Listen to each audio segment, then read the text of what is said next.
So this repository is called ISETBioCSFGenerator, and where does it exist? It exists on GitHub. You go to GitHub ISETBio, and then GitHub ISETBioCSFGenerator. There's the URL. And so that's this repository and where you get it. You would also need to put ISETBio itself on your path, which is at this repository here, GitHub ISETBio. And so with those two things on your path, you should be good to do what I'll go through here. And just to see the this is the ISETBio CSFGenerator tree. Can you guys read this text here? And there's a tutorials directory, which is where we'll start out. And I'm going to go through this T threshold engine, which sort of shows the pipeline that we've developed for taking a stimulus modulation and finding the contrast threshold for it. So here we are in MATLAB. Is that font big enough for you guys to see? So we're going to initialize, and then the first thing we're going to do is instantiate a set of objects. So we have objects for various functions that provide a uniform API so that you can swap out the guts of how one piece works and have the other pieces continue to work with it. And so the first object is one that will define conventions for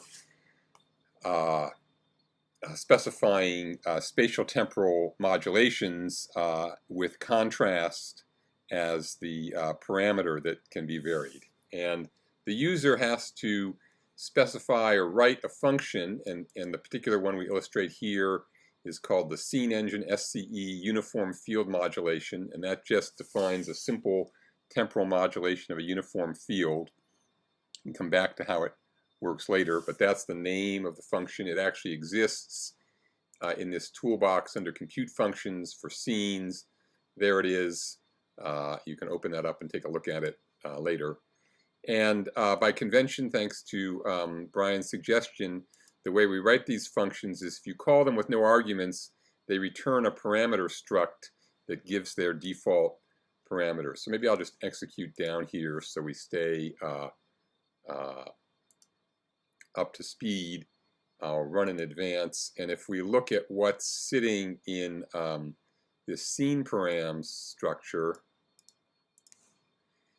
it's a little structure that gives the field of view of the uniform field and the mean luminance, how long each frame of it is. It's a 4-frame sequence. The stimulus will be modulated in frames 2 of 3 of the 4 frames, and it's a 5x5 scene. So I made it kind of small just to keep it everything running fast, and that wasn't the default size.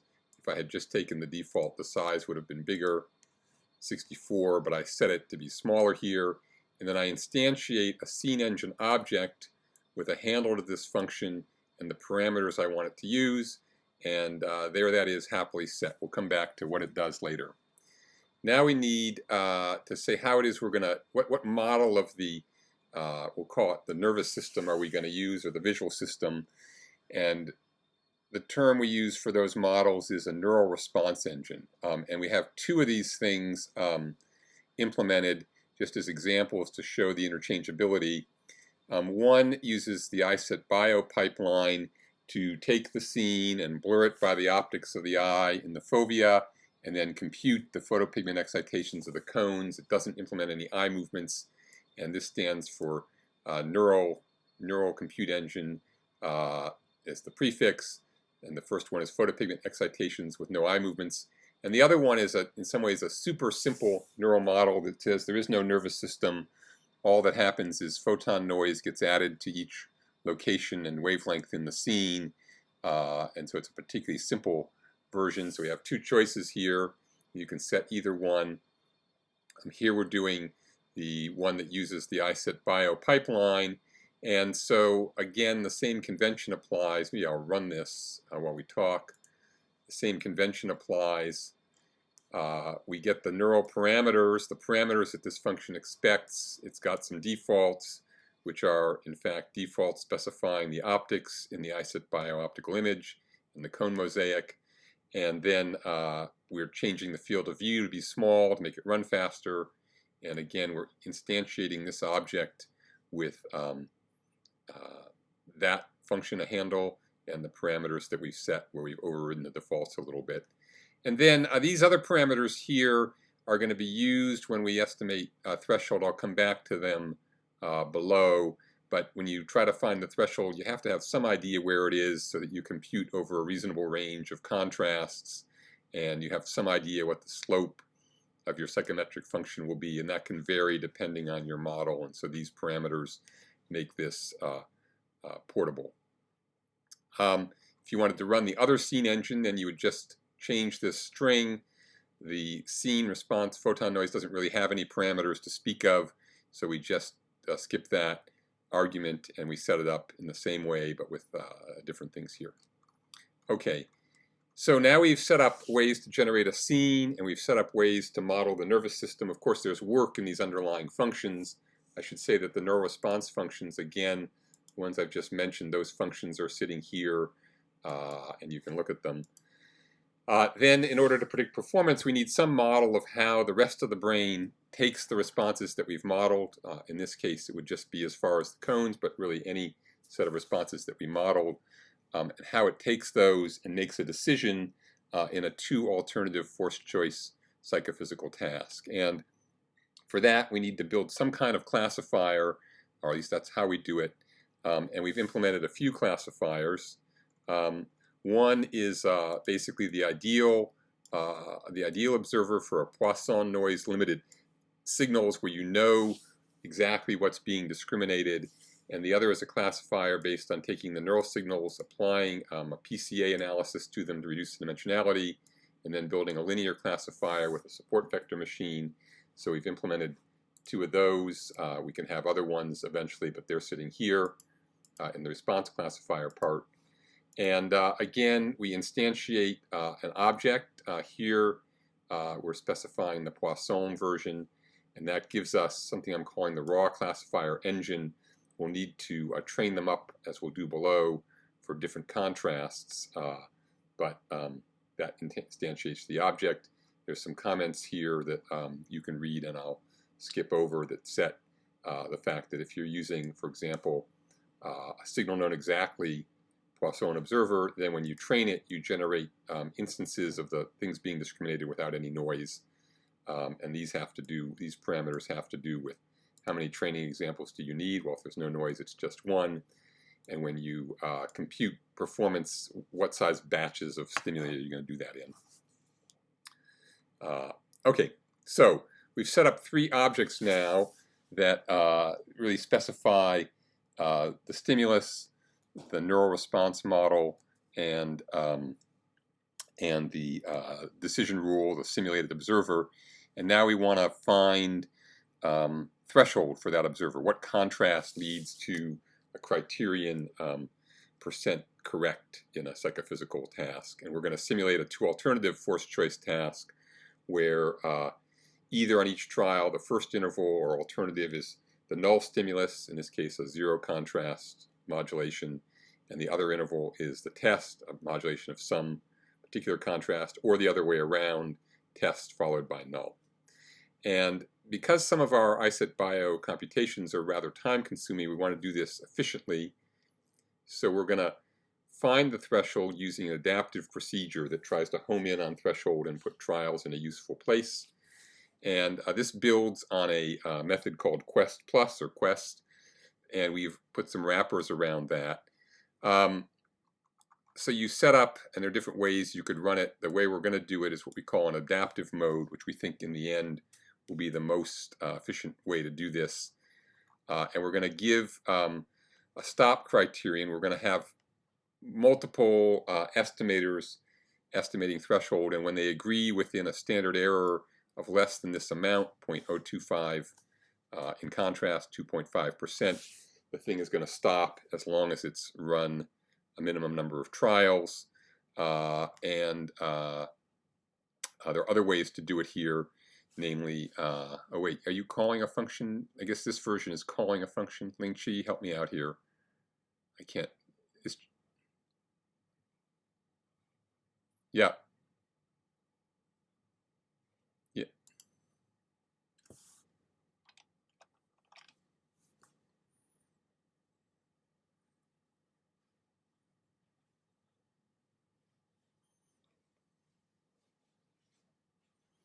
Okay. All right. I see. And I thought you had concluded this method had some issues, so I'm going to run the other way because,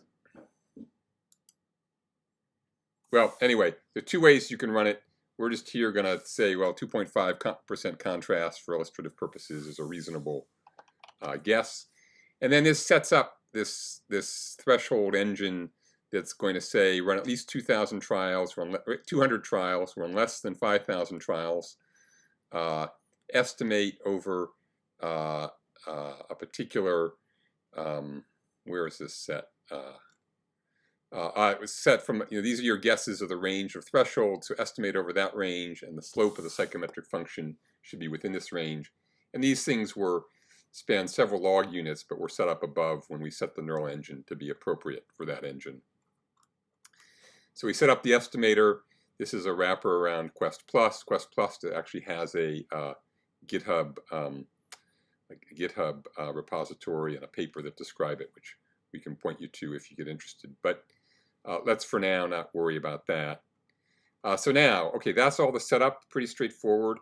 We're now going to generate our scene that describes the null stimulus, which in this case is a 0% contrast stimulus. And all we do, having set up the scene engine, is called the scene engine.compute, 0 contrast. It's going to return us a cell array of ISETBio scenes, one for each time point, and it's going to tell us what times those were at, and that was based on our specification of the scene. The thing that's nice here, and the reason we did that work above, is that for any way you choose to generate scenes, once you've done it and set your scene function, this part never changes. So this part is sort of invariant to the details of the particular scenes you described. They could be gratings, they could be circles, they could be uniform fields, they could be the positions of lines, and this is the baseline scene.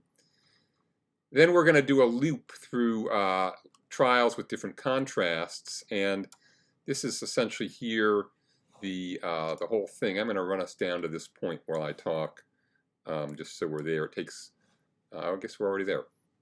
Okay, so we're going to ask our Quest estimator to tell us what contrast it would like us to study, and it gives us back the long contrast. We're going to have a variable that keeps track of what contrast we've tested, so we convert log contrast to contrast. We ask, have we tested this contrast before? And the first time through we won't have. So we would add the contrast we're testing now to a list. We would find where in the list that was that index. And now we would compute the stimulus for that particular contrast using the same scene engine compute thing. And we're going to store that sequence in a cell array for the index corresponding to this contrast. So if we ask for it again, we won't have to do it again. Now we're going to train the classifier.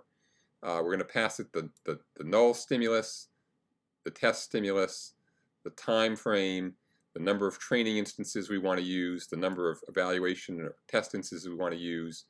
We're going to tell it the neural engine, the classifier engine, and a flag that specifies the kind of noise. We set all those things above.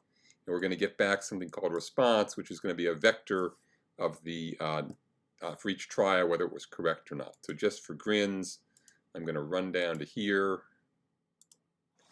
and then I'm going to execute that command. And it's going to think for a little while. It's actually, because it's the first time I've called it, it's making the mosaic. And now this vector response is 120 trials worth of correct and incorrect responses for whatever contrast we ran, which we would know if we looked here, happened to be 0.5%. So this loop is going to continue. Having gotten that vector, we're going to update the quest and tell it, well, we ran the particular contrast, this number of test times, we got a vector of correct, incorrect responses. It's going to update its estimate of threshold and tell us, if we ask it again, what we think contrast is, and then come back to the top, and it's going to tell us here at the top, where is this call to estimate our next stimulus? Somewhere here, Ling.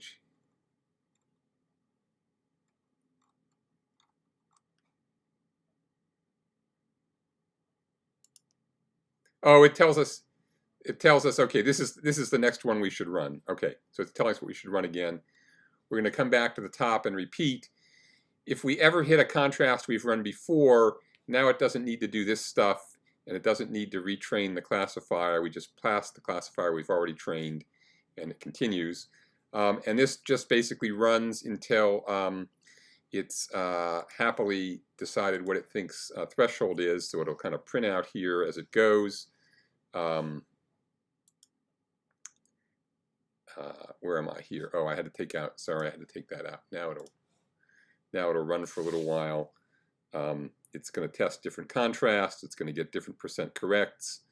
It's at some point going to decide that its estimate is good enough. I think it's aiming for 0.025, and you can see the standard error across multiple estimates happening underneath is getting smaller and smaller.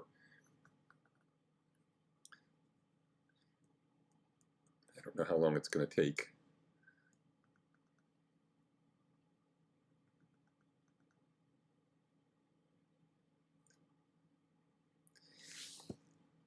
So it's chugging away. Oop, getting very close.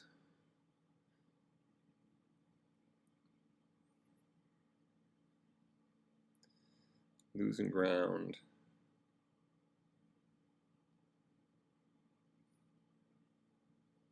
Maybe that was how confident are you, Ling Chi, that that was a good value I stuck there?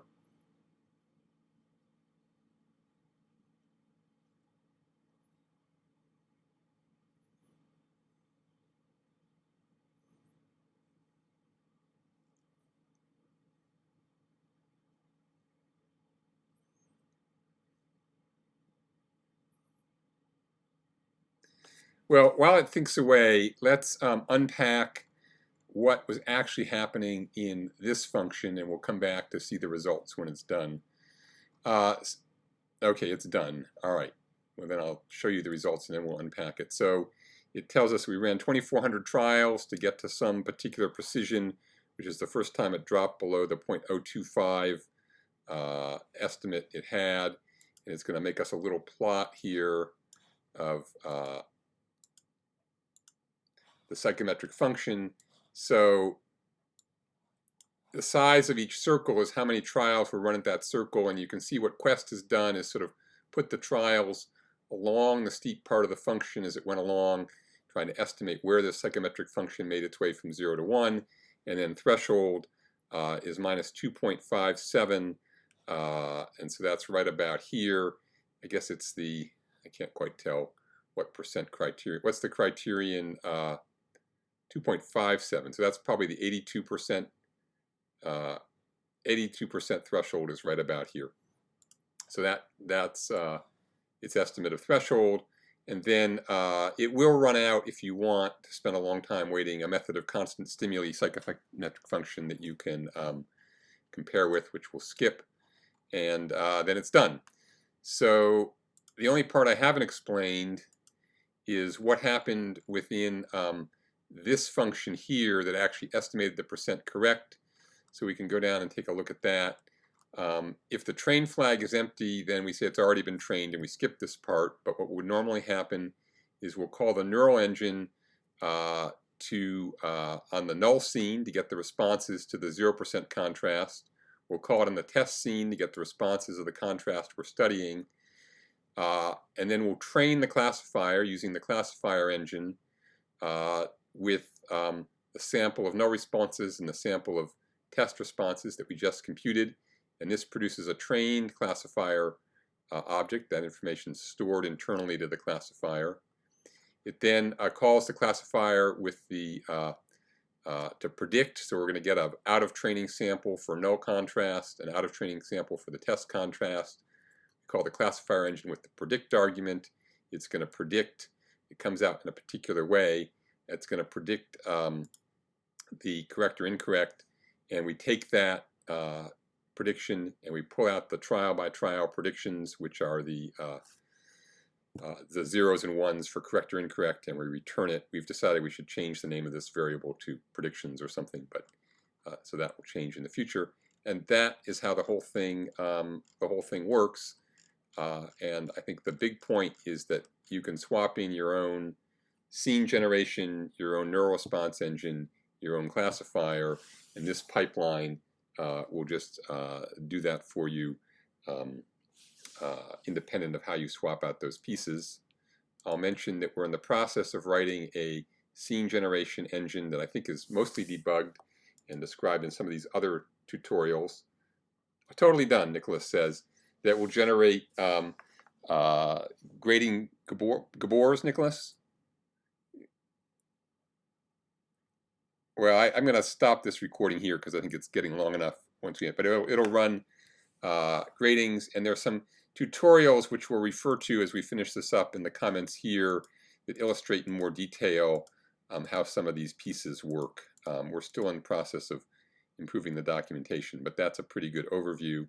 The other thing I'll mention is that these objects, these classes I've been referring to, are defined here, and you can go in and look at the scene engine and see what its compute method looks like. It's and the same for these other classes. So I won't stop the recording. If Brian or Trisha have questions, we could answer them here while we're live.